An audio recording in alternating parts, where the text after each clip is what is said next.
अस्सलाम वालेकुम and welcome class. मैं हूं आपका टीचर सैयद बख्त। हम पढ़ रहे हैं सेकंड ईयर मैथमेटिक्स और आज का टॉपिक है 1.2 की क्लास नंबर 2, जिसमें हम डिस्कस करेंगे इन्वर्स ऑफ अ फंक्शन।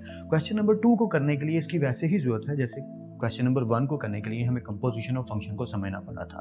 तो अगर किसी ने रीसेंट क्लासेस नहीं देखी, I highly recommended that description box में लिंक ऐड एक्सरसाइज 1.2 का भी 1.1 का भी और फुल बुक का भी एक लिंक ऐड कर दिया गया है कि अगर आप उस पर क्लिक करें तो सेकंड ईयर जब से स्टार्ट हुई तब से अब तक और आगे भी जितनी क्लासेस आती जाएंगी उसमें ऐड होती जाएंगी। तो बेटर यही है कि जो सीक्वेंस में पढ़ रहे हैं वो उसी प्लेलिस्ट को फॉलो करें। और कुछ स्टूडेंट्स क्या करते हैं, स्पेसिफिक क्वेश्चन पे जंप करते हैं, हमें सिर्फ क्वेश्चन समझना उसको करना है। या लिटरली टेलिंग यू, इस क्वेश्चन को समझने के लिए भी और बाकी जिनके लिए भी मैं टॉपिक बना देता हूँ। जैसे क्वेश्चन नंबर 1 के लिए मैंने क्लास 0 बनाई, कंपोजिशन ऑफ फंक्शन। क्लास 3 जो होगी क्वेश्चन नंबर 2 जिसमें करेंगे, उसके लिए मैंने एक वीडियो बना दी, क्लास 2 बना दी, जिसमें inverse of a function discuss हो रहा है। आई हाईली रिकमेंडेड दैट कि ये टॉपिक मिस मत किया करें। उसकी रीज़न ये है कि क्वेश्चंस की जो नींव है, बुनियाद है, वो टॉपिक पे खड़ी होती है। That's why I highly recommended that. तो अब जल्दी से हम शुरू करते हैं अपना inverse of a function. So let's begin it.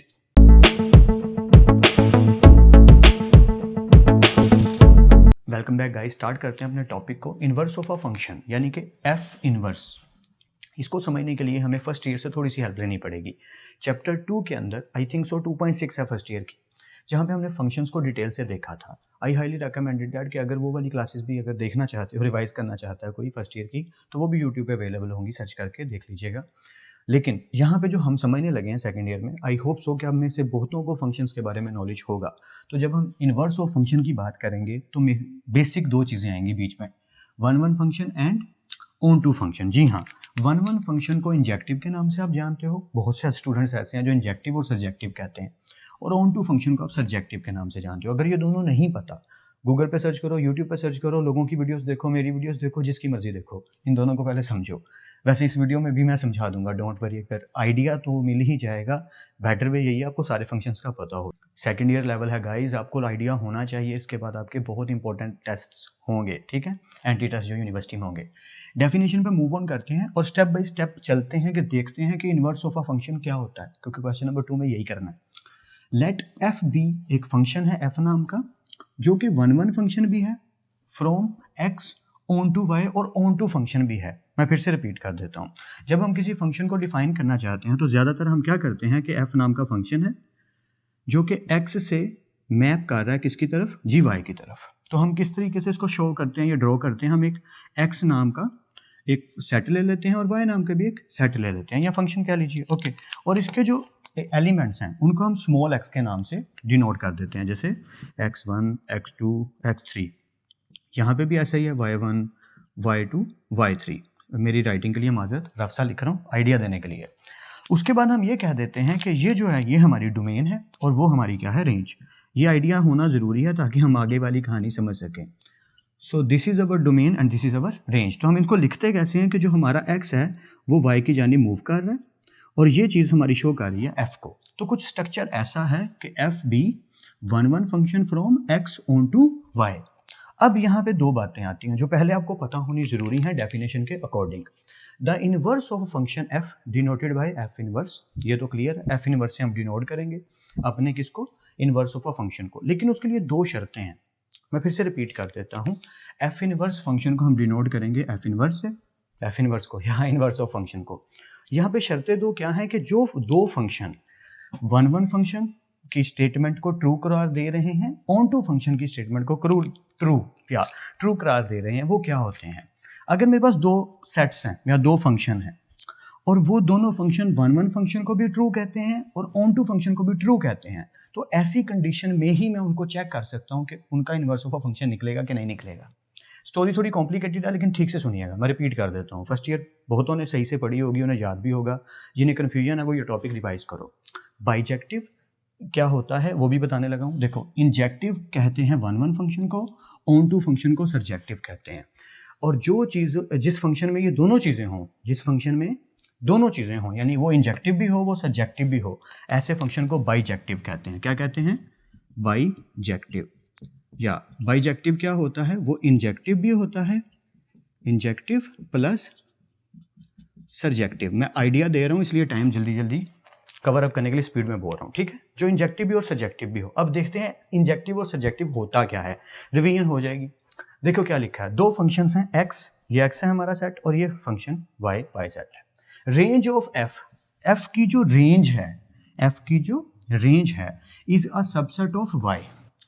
अब इसके अंदर हमारे पास अगर मैं y का सेट लिखूं तो क्या बनता है, y1 y2 y3, ठीक है। और x सेट क्या है, x1 x2 x3। यार रफ में कुछ ज़्यादा ही बुरा हो जाता है समटाइम, माजरत उसके लिए। अभी के लिए सिर्फ ये बात करूँ कि अगर मैं इसकी रेंज निकालूँ, ये मेरा फंक्शन है x से y की जानिब जा रहा है, तो इसके एलिमेंट्स कैसे लिखे जाएंगे, x1 y1 x1 y2 x1 y3 x2 y1, तो वो पूरा एक पावर सेट बन जाएगा। बताना ये चाह रहा हूँ कि अगर मैं इसके फंक्शन की, जो फंक्शन इन दोनों के मिलाप से निकलेगा, ठीक है, x इम्प्लाइज y से, उसकी रेंज निकालूँ तो गाइज क्या निकलेगी, रेंज तो बड़ी सिंपल सी बात है, निकलेगी y1 y2 y3। अगर कोई ज़्यादा सीखना चाहता तो निकाल के देख ले। तो पहली शर्त तो ठीक है, वो कह रहे हैं रेंज ऑफ f यानी कि ये जो फंक्शन बनेगा x इम्प्लाइज y, इसकी जो रेंज बनेगी वो सबसेट होना चाहिए y का। तो y का सबसेट बन तो रहा है, वो सारे के सारे एलिमेंट्स y के अंदर है। आई होप ये क्लियर है। ओके, दूसरा पॉइंट क्या है, नो रेपिटेशन रेंज। बिल्कुल ठीक, रेंज में कोई रेपिटेशन तो नहीं आ रही, तो ये 1 1 फंक्शन तो हो गया।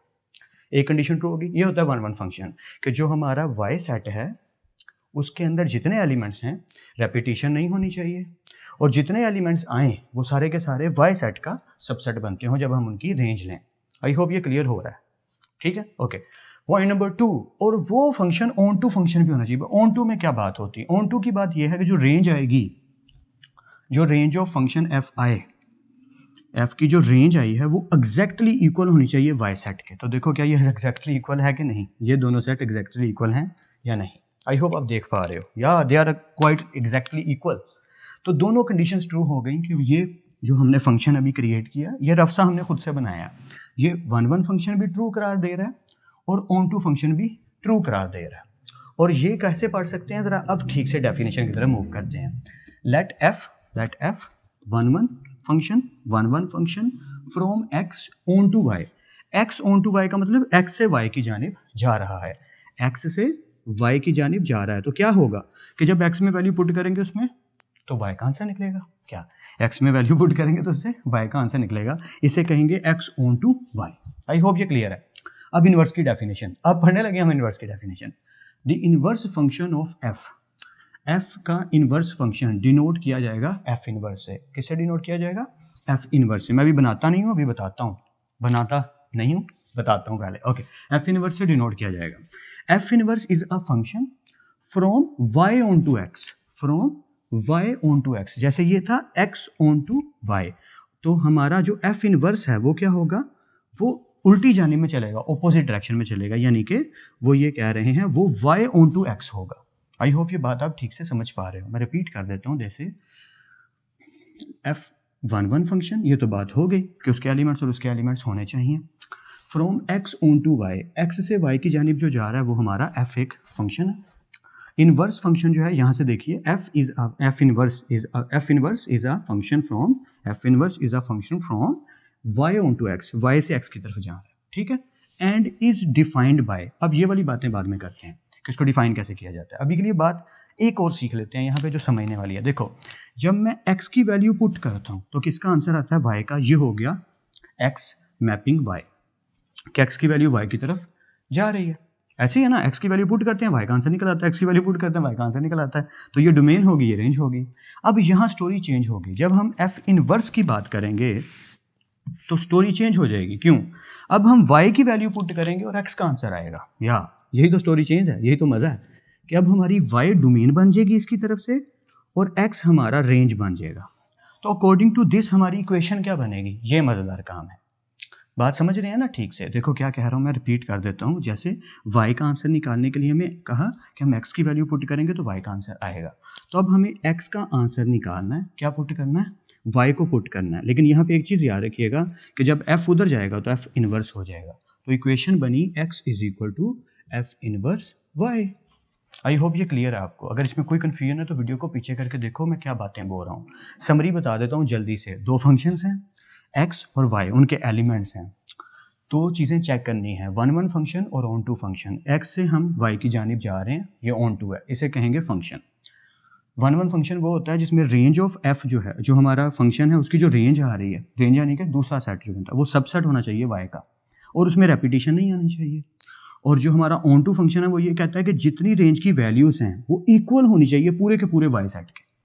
ये क्लियर है? ठीक है। अगर ये दोनों कंडीशंस ट्रू होती हैं तो हम कहेंगे हमारा फंक्शन क्या है, बाइजेक्टिव। तो यहाँ से हमें एक एमसीक्यू भी आ गया कि अगर पेपर में ऑब्जेक्टिव में एमसीक्यूज में वो ये पूछ लेता है कि अगर आप किसी फंक्शन का इन्वर्स फाइंड करना चाहते हैं तो उसमें रिक्वायरमेंट क्या है, तो उसमें एक चीज़ लिखी होती है इंजेक्टिव हो और क्या होना चाहिए। तो हमने याद रखना है कि उसको सब्जेक्टिव उसका होना ज़रूरी है, और अगर सब्जेक्टिव है तो उसका इंजेक्टिव भी होना ज़रूरी है। और अगर 4 ऑप्शन है और उनमें कहीं बाइजेक्टिव लिखा है तो याद रखिएगा कि आपके किसी भी फंक्शन का इन्वर्स फाइंड करने के लिए उसका बाइजेक्टिव होना ज़रूरी है, कि उसका 1 होना भी ज़रूरी है और ऑन टू होना भी ज़रूरी है। यानी ये दोनों चीज़ें उसके अंदर अगर होंगी तभी हम उसका इन्वर्स फाइंड कर सकते हैं। आई होप ये आप यहाँ तक समझ गए हो। आगे मैंने डिफाइन करना है, अभी वीडियो ख़त्म नहीं हो रही, अभी हमने ये वाली बात को डिस्कस करना है और एक ही एग्जाम्पल कर लेंगे ताकि वीडियो ज़्यादा लेंथी ना हो कि हम इन्वर्स फाइंड कैसे करेंगे। तो जल्दी से हम इस बात को भी डिस्कस कर लेते हैं और जल्दी से एग्जाम्पल भी कर लेते हैं। ऑलराइट गाइस, अब हम डिस्कस कर लेते हैं एग्जाम्पल को, और इस एग्जाम्पल को करते करते बाकी चीज़ें जो रह गई हैं वो भी अच्छे से समझ आ जाएंगी। एक चीज़ आपने अपने माइंड में रखनी है कि ये जो स्टेटमेंट है ये डिनोट करती है किस चीज़ को। जैसे हमने लिखा है डिफाइंड बाय दिस इक्वेशन या दिस फंक्शन, ये क्या डिनोट कर रहा है, हमारा इनवर्स ऑफ अ फंक्शन। कैसे? जैसे हम फंक्शन को डिनोट करते थे y equal to f of x, तो ये कह सकते हैं कि ये जो चीज़ है ये डिनोट करती है हमारे फंक्शन को, और ये जो चीज़ है ये डिनोट कर रही है इनवर्स ऑफ फंक्शन। ये मैं छोटा सा करके इसलिए लिख रहा हूँ ताकि नोट्स बनाने में आपको आसानी हो जाए, या इनवर्स का ही है यार ये, ठीक है। ओके, तो बस ये याद रखना है कि ये जो इक्वेशन या स्टेटमेंट हमने लिखी है फंक्शन डिनोट कर रही है, और x is equal to f inverse y, ये किसको शो करता है, इनवर्स ऑफ फंक्शन को। समटाइम एमसीक्यू भी ऐसा आ जाता है। ओके, अब हम एग्जाम्पल की बात करने लगे थे। क्वेश्चन नंबर 2 टोटली रिलाई करेगा इस बात पे जो हम करने लगे हैं, क्योंकि हम इस इक्वेशन की इनवर्स ऑफ फंक्शन को फाइंड करने लगे हैं। बड़ा सिंपल सा तरीका है। देखो क्या हुआ है, हमने देखा कि x is equal to f inverse y, तो हमें इधर से पता चला कि हमने यहाँ से x को अलग करना है। किसको अलग करना है? x को अलग कर लेना। तो उधर जो भी चीज़ बचेगी वो क्या होगी, वो होगी एफ इनवर्स y। सिंपल है। देखो कैसे, मैंने क्या किया कि ये जो y is equal to 2x+1 है, ये +1 इधर आके क्या हो जाएगा गाइस, -1 हो जाएगा। तो मुझे तो सिर्फ x अलग करना है या x को सेपरेट करना है। तो क्या किया, x उधर ही रहा, इधर आ गया y-1, और ये जो 2 मल्टीप्लाई हो रहा है इधर आके हो गया डिवाइड। दैट्स इट, बस x साइड पे हो गया। तो आई होप सो यहाँ तक आपको क्लियर है। बट यहाँ पे मज़ेदार बात और शुरू होती है कि क्या ये ख़त्म हो गया? नो, यहाँ पे एंडिंग नहीं हुई। क्यों? x हमने देखा किसके इक्वल है, एफ इनवर्स y के। तो मैं क्या करूँगा कि मैं x की जगह पे पुट कर दूंगा एफ इनवर्स y, x की जगह पुट कर दूंगा एफ इनवर्स y। देखो पुट कर दिया, ये अपनी जगह पे है y-1/2, इसको नहीं छेड़ना। मैं रिपीट कर देता हूँ, अभी प्रोसेस थोड़ा सा रहता है, जल्दी से सुन लीजिएगा। मैं रिपीट इसलिए कर रहा हूँ ताकि कन्फ्यूजन ना कोई हो। y is equal to 2x+1, step 1 क्या करना है, x को अलग करना है। जी कर लिया, 2+1 इधर आके -1, 2 मल्टीप्लाई हो रहा है इधर आके डिवाइड, x आ गया। x को यानी कि रिप्लेस क्या करना है, x की जगह पे वो वैल्यू लिख देनी जो x के इक्वल है, x is equal to f inverse y। I hope यहाँ तक आपको क्लियर है। अब इक्वेशन हमारे पास कुछ यूँ है कि f inverse y is equal to y-1/2। तो आखिरी स्टेप क्या रखना है, क्योंकि क्वेश्चन नंबर 2 में ये हर क्वेश्चन में रिपीट होना है, ठीक है।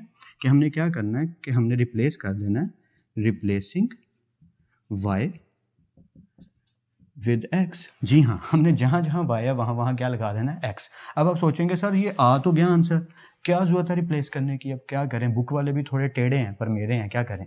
तो बुक में आंसर जो है मैक्सिमम वो x के साथ लिखे गए हैं, और टीचर और स्टूडेंट बेचारे कंफ्यूज हो जाते हैं कि ये हम क्यों करते हैं। टीचर तो नहीं, खैर क्योंकि टीचर ने पढ़ा होता है, तो स्टूडेंट कंफ्यूज इसलिए हो जाते हैं क्योंकि ये बात उन्हें बताने में प्रॉब्लम ये आती है कि यार ये भी तो आंसर है, ये सही बात है, ये आंसर है, लेकिन इसकी डेप्थ में अगर जाऊँगा तो डोमेन रेंज दोबारा से आ जाएंगे। तो बात सिर्फ इतनी सी रट्टा लगा लो कि जब यहाँ तक पहुँचना है तो y को x से रिप्लेस कर देना है। जी हाँ, तो अब जहाँ जहाँ y है वहाँ वहाँ x।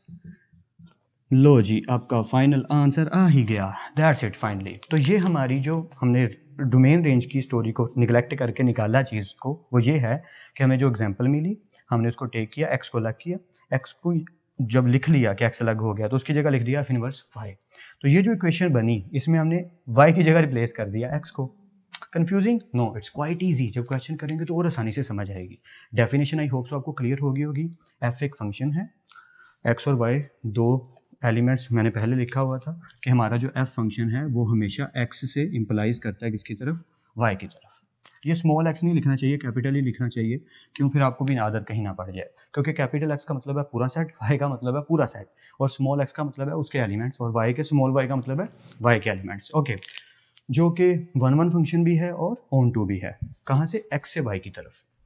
इनवर्स वाला क्या कहता है कि इसको डिनोट करेंगे एफ इनवर्स से, और एफ इनवर्स फंक्शन जो होगा वो y ऑन टू एक्स होगा, यानी वो y से x की जानिब जाएगा, and is defined by this. हम इस सिंबल से शो करेंगे f is equal x is equal to f inverse y। ये शो करता है inverse of function for all y के सारे एलिमेंट्स बिलोंग करते हैं y सेट से। तो ये तो कोई कन्फ्यूजन की बात ही नहीं कि y एलिमेंट जो हैं वो सारे के सारे किस में होंगे? y सेट में होंगे। If and only if. अच्छा, ये आई डबल एफ का मतलब होता है if and only if. I hope आपको पता होगा।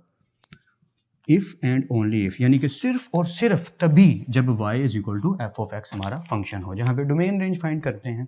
तो स्टोरी बस इतनी थी। आई होप सो कि आपको कुछ ना कुछ आइडिया ज़रूर हो गया होगा। जहाँ कन्फ्यूजन हुई है वीडियो को पीछे करके देखो। समटाइम ऐसा होता है, कुछ टॉपिक होते हैं 2-3 बार देखने पड़ जाते हैं, तो इसमें शर्म करने वाली या आलसी बनने की ज़रूरत नहीं है कि यार क्या एक दफ़ा देख ली वीडियो मैं दोबारा 2-3 दफ़ा देखूँ। छोड़ो, नहीं, ऐसा नहीं करना। जब एक दफ़ा देख ली और 2-3 दफ़ा देखने से अच्छे से समझ आ जाती है, तो बेटर वे यही है कि आप 2-3 दफ़ा देख लो। ऐसा भी ज़रूरी नहीं कि मेरी ही वीडियो देखनी है, किसी की भी वीडियो देखो।